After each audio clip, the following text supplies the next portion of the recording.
नमस्कार दोस्तों, स्वागत है आपका साक्षी की आवाज चैनल में। तो दोस्तों, आज हम लेकर आए हैं आपके लिए कहानी का दूसरा भाग। कहानी का पहला भाग पहले ही आप देख चुके हैं।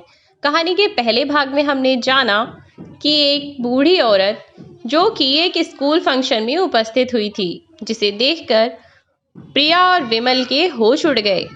और जब उस औरत ने अपनी सच्चाई बताई तो वहां उपस्थित सभी लोगों की आंखों में आंसू आ गए। दरअसल उस बूढ़ी औरत के बेटे और बहू ने उसे मेले में ले जाकर छोड़ दिया था, पैसों को तलाशने के लिए। अपना बैग खोलने पर जैसे ही उन्होंने वह पर्स खोला तो उसमें पैसों की बजाय एक कागज निकला, जिसमें लिखा हुआ था कि बस बुढ़िया, अब हमारा पीछा छोड़ दे और आज के बाद हमारे घर की ओर वापस मुड़कर भी मत देखना। कब तक हमारी छाती पर मूंग डलती रहेगी? अगर थोड़ी भी शर्म बची हो तो वापस हमारे घर की तरफ मुड़कर भी मत देखना। उस पर्चे को देखकर पहले तो मुझे यकीन ही ना हुआ।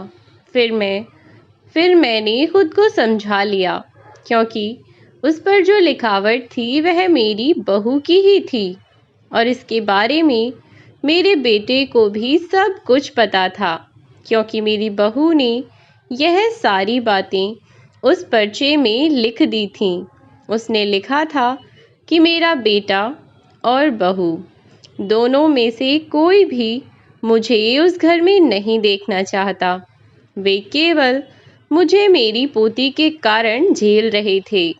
पर्चे में और भी न जाने क्या क्या लिखा था, जिसे पढ़ने के बाद मेरी हिम्मत ही न हुई कि मैं किसी से फ़ोन मांगकर अपने बेटे को फ़ोन भी कर सकूं। लेकिन फिर भी मैंने बेशर्म बनकर अपने बेटे को कॉल किया तो वह फ़ोन उठाते ही बोल पड़ा, आज के बाद मुझे कभी कॉल मत करना, हमारे लिए तुम मर चुकी हो। और इतना कहकर उसने फ़ोन काट दिया। बस उस दिन मैंने सोच लिया था कि आज के बाद मेरा कोई नहीं है, मैं खुद ही अपने लिए काफ़ी हूँ। बस मैंने ठान लिया कि मुझे न सिर्फ अपने लिए बल्कि अपने जैसे मजदूर और मजबूरों के लिए कुछ करना चाहिए। और ईश्वर की कृपा से मेरे हाथ में जो कलाकारी थी उसने मेरा साथ दिया और मैंने मिट्टी से ही मूर्तियां बनाना शुरू कर दिया। मेरे बेटे और बहू ने मुझे जिस मेले में छोड़ दिया था, मैंने वहीं उस मेले में 15-20 दिन तक लोगों के जंगलों में पड़े हुए फूस में रहकर अपनी रात बिताई और उसी मेले में वहीं की मिट्टी से बनाई हुई मूर्तियों को मैं सस्ते दामों में बेचने लगी, जिससे मेरी कुछ कमाई हुई। तो मैंने अपनी मूर्तियों की सुंदरता को और उभारा और इससे मेरी मूर्तियों की कीमत में भी बढ़ोतरी हुई। उन 10-15 दिनों में मैंने अपने लिए खाने का तो जुगाड़ कर ही लिया था और साथ ही अब मेरे पास कुछ पैसे थे, जिनसे मैं कोई शुरुआत तो कर ही सकती थी। धीरे धीरे जैसे ही वह मेला ख़त्म हुआ, मैंने सड़क किनारे अपनी मूर्तियों को बनाकर बेचना शुरू कर दिया और एक दिन एक बड़ा व्यापारी मेरे पास आया और उसने मेरी सारी मूर्तियों को खरीद लिया। बस फिर क्या था, मुझे भी समझ में आ गया कि मेरी कला इतनी आम नहीं है, कुछ तो खासियत होगी ही, तभी तो इतने बड़े व्यापारी ने मेरे हाथ की बनी सारी मूर्तियों को खरीद लिया। बस फिर क्या था, मैंने अपने साथ साथ अपने जैसे और मजबूरों को जोड़ा और एक सीढ़ी से दूसरी सीढ़ी, दूसरी से तीसरी और तीसरी से चौथी, देखते ही देखते मैं कब ऊंचाइयों को छूती चली गई, मुझे खुद भी पता न चला। और आज ईश्वर की कृपा से मेरे पास किसी चीज़ की कमी नहीं है, न घर की, न गाड़ी की, न व्यापार की और न पैसों की। अब न जाने मैं कितने गरीबों की मदद कर सकती हूँ और करती हूँ। जब ईश्वर ने मुझे इस लायक बनाया है तो मुझे उनकी मदद करनी चाहिए। बस यही सोचकर मैं कभी किसी मजबूर की मदद करने से पीछे नहीं हटती। बस यही कारण था कि मैं आज भी यहाँ आने में लेट हो गई। दरअसल जब मैं यहाँ आ रही थी तो रास्ते में एक बूढ़ा आदमी अपने बिखरे हुए सामान को समेटने में लगा हुआ था। उसके सर से लगातार खून बह रहा था। ऐसा लग रहा था जैसे किसी अमीर आदमी की गाड़ी ने उसे टक्कर मार दी, और उसे टक्कर मारने के बाद वह रुका भी नहीं, सीधा भाग गया।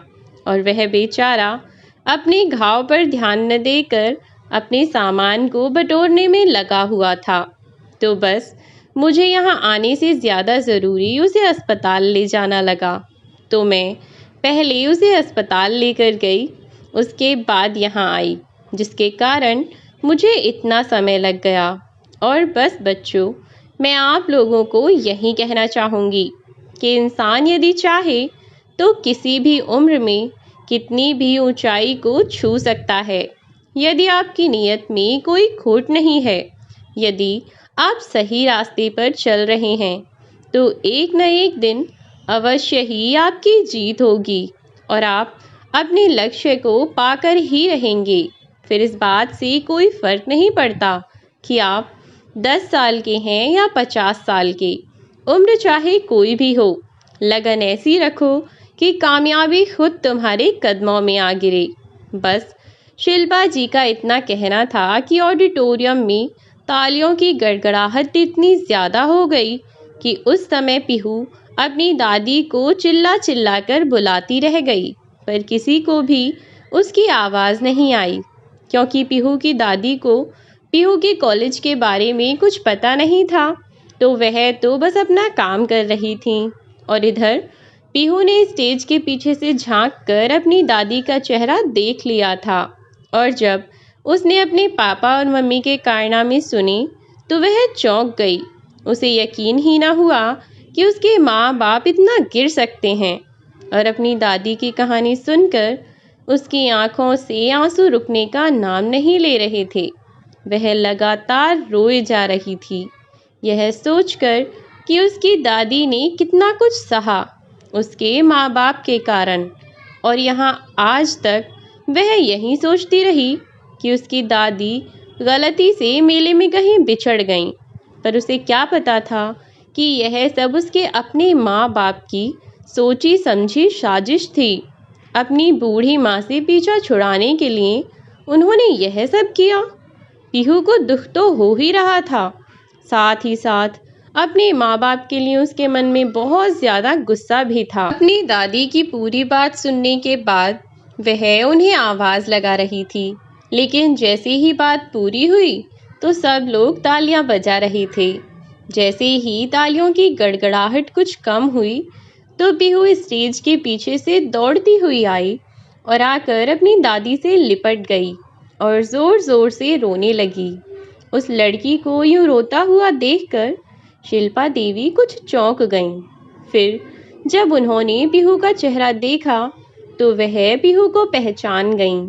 हालांकि 5 साल में पीहू का चेहरा बहुत हद तक बदल गया था, लेकिन वह अपनी पोती को भला कैसे भूल सकती थी जिससे वह इतना प्यार करती थी। पीहू को देखते ही उन्होंने भी उसे गले लगा लिया और वह खुद भी अपने आंसुओं पर काबू न रख सकीं। दोनों दादी पोती इतने बरसों बाद जो मिली थीं। जैसे ही शिल्पा देवी को आभास हुआ कि वह स्टेज पर खड़ी हैं और यहाँ आसपास बहुत लोग हैं, तो फिर अपने आंसू पोंछती हुई पीहू को चुप कराती हैं। पीहू ने अपनी दादी से कहा, दादी आप कहाँ चली गई थीं? मैंने आपको कितना मिस किया। मैंने आपको बहुत ढूंढने की कोशिश की थी, लेकिन दादी आप मुझे कहीं नहीं मिली। मेरे मम्मी पापा ने आपके साथ इतना बुरा बर्ताव किया और मैं कभी जान ही नहीं पाई कि मेरे माँ बाप इतने घटिया हो सकते हैं।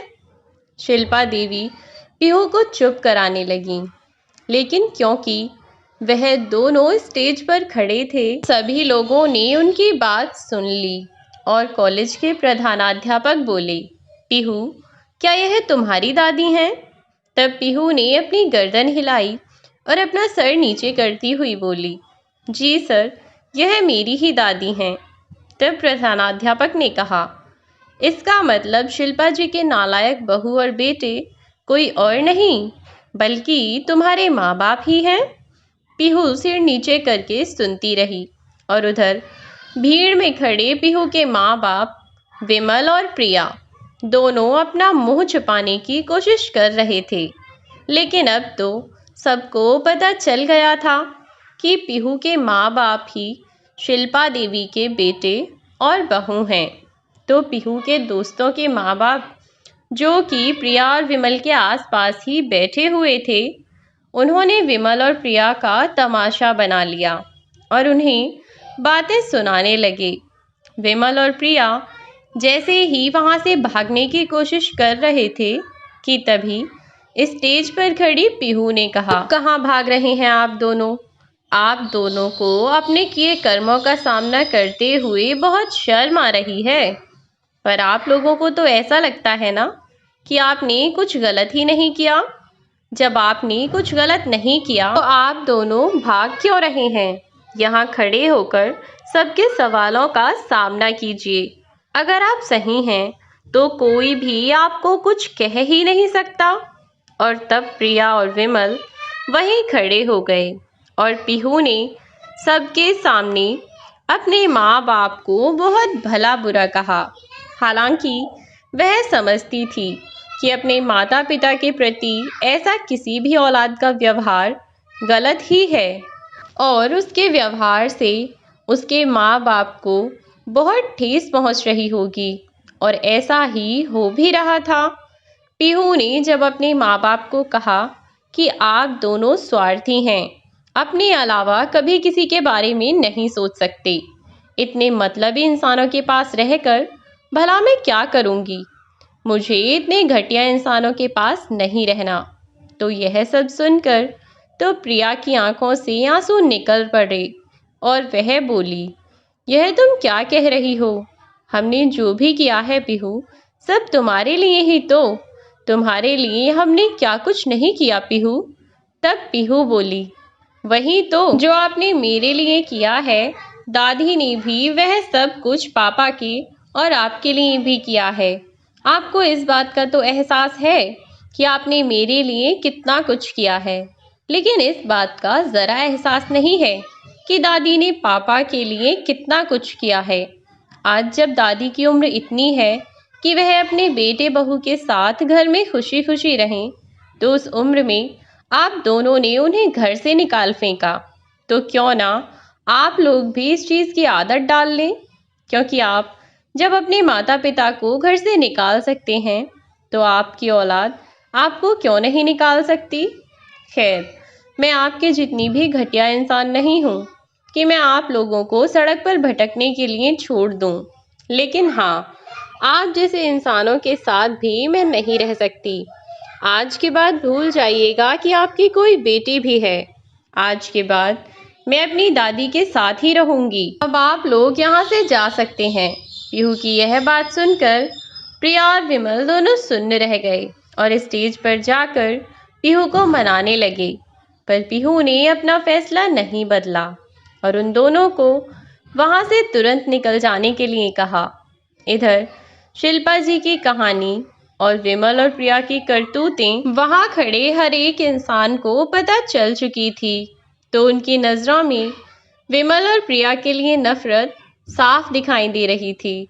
स्टेज पर जाकर विमल और प्रिया ने अपनी माँ से माफ़ी मांगी और उनके पैरों में गिड़गिड़ाने लगे कि माँ, हमें माफ़ कर दो। हमने अपने बचपने में आकर इतनी बड़ी गलती कर दी। हमें माफ़ कर दो माँ। आगे से जीवन में कभी भी हम ऐसी गलती नहीं करेंगे। हमने भी आपको ढूंढने की कोशिश की थी जब प्रिया बहुत बीमार थी, लेकिन आप हमें कहीं नज़र नहीं पड़ी। गलती तो इंसान से ही होती है माँ। तो क्या आप अपनी औलाद को माफ़ नहीं कर सकती? इससे पहले कि शिल्पा देवी जी कुछ कहती, पीहू खुद ही बोल पड़ी, नहीं, नहीं कर सकती, क्योंकि गलती की माफ़ी होती है पर गुनाह की नहीं, और जो जानबूझकर पाप किया जाए उसकी तो बिल्कुल भी नहीं होती। तो अब आप लोग यहाँ से जा सकते हैं। जब पीहू ने अपना फैसला सुना दिया तो विमल और प्रिया के पास वहाँ से जाने के अलावा कोई और रास्ता ना था, और वे दोनों पीहू के कॉलेज से खाली हाथ अपनी बेटी को वहीं कॉलेज में छोड़कर, या कहो कि अपनी दादी के पास छोड़कर अपने घर चले गए। आज भी पीहू अपनी दादी के साथ उनके पास रह रही है, और विमल और प्रिया कई बार गए हैं पीहू को मनाने के लिए, लेकिन पीहू ने उन्हें माफ़ नहीं किया। विमल और प्रिया दोनों की इकलौती औलाद पीहू ही थी। आज उसके बिना दोनों अपना जीवन काट रहे हैं, और जिन्हें भी सच का पता चला उन्होंने उन्हें गालियां ही सुनाईं कि कैसे बेटा बहू हैं जो धोखे से माँ को छोड़ दिया। ये भी ना सोचा कि वे कहाँ रहेंगी, बेचारी क्या खाएंगी, कैसे जिएंगी बिन औलाद के। बिन औलाद रहना उनके लिए भी अब सबसे बड़ी सज़ा है। वह दिन रात अपनी गलती का एहसास करते हैं और यह समझते कि जब औलाद माँ बाप का साथ छोड़ देती है तो माँ बाप कितने अकेले हो जाते हैं। उस वक्त उनका दुख, उनकी तकलीफ़ कितनी ज़्यादा होती है। आज विमल और प्रिया को इस बात का एहसास होता है। एक दिन यह तो कितना बढ़ गया कि घर पर प्रिया ने अपने हाथ की नस काट ली और पीहू के लिए एक चिट्ठी छोड़ी। खुशकिस्मती से वह बच गई, पर शिल्पा जी ने जब उनका इतना दुख देखा तो एक माँ के दिल ने उन्हें माफ़ कर दिया और उन्हें अपने पास आने की अनुमति दे दी। पर बेटे और बहू को जब अपनी गलती का एहसास हुआ तो उन्होंने अपनी माँ को अपने घर ले जाने की बात कही और वहाँ रहने से मना कर दिया कि माँ, आप अपने अच्छे कामों को जारी रखिए और हमारे साथ चलकर घर पर रहिए। अब उनकी अक्ल ठिकाने आ चुकी थी। तो दोस्तों, यदि आप चाहते हैं कि आपके बच्चे बुढ़ापे में आपकी सेवा करें, आपकी इज्जत करें, तो आपका फ़र्ज़ बनता है कि जब आपके भी बच्चे छोटे हैं तभी से आप उनके सामने अपने बड़ों की, अपने माता पिता की इज्जत करें और उनकी सेवा करें। उनसे ऊंची आवाज़ में बात ना करें, ना ही कभी अपनी मर्यादा लांघें। इस बात का लिहाज करें कि वह आपसे बड़े हैं। यदि आप छोटों के सामने शुरू से ही ऐसा व्यवहार करेंगे तो निश्चित ही वह भी बड़े होकर आपके साथ ऐसा ही व्यवहार करेंगे। तो दोस्तों, यह थी पूर्ण कहानी। कहानी आपको कैसी लगी हमें कमेंट बॉक्स में ज़रूर बताएं। वीडियो अगर अच्छी लगी हो तो वीडियो को लाइक और शेयर करना ना भूलें। चैनल को सब्सक्राइब ज़रूर कर दें अगर आप इस चैनल पर नए हैं तो। मिलती हूँ आपसे एक नई कहानी के साथ एक नई वीडियो में।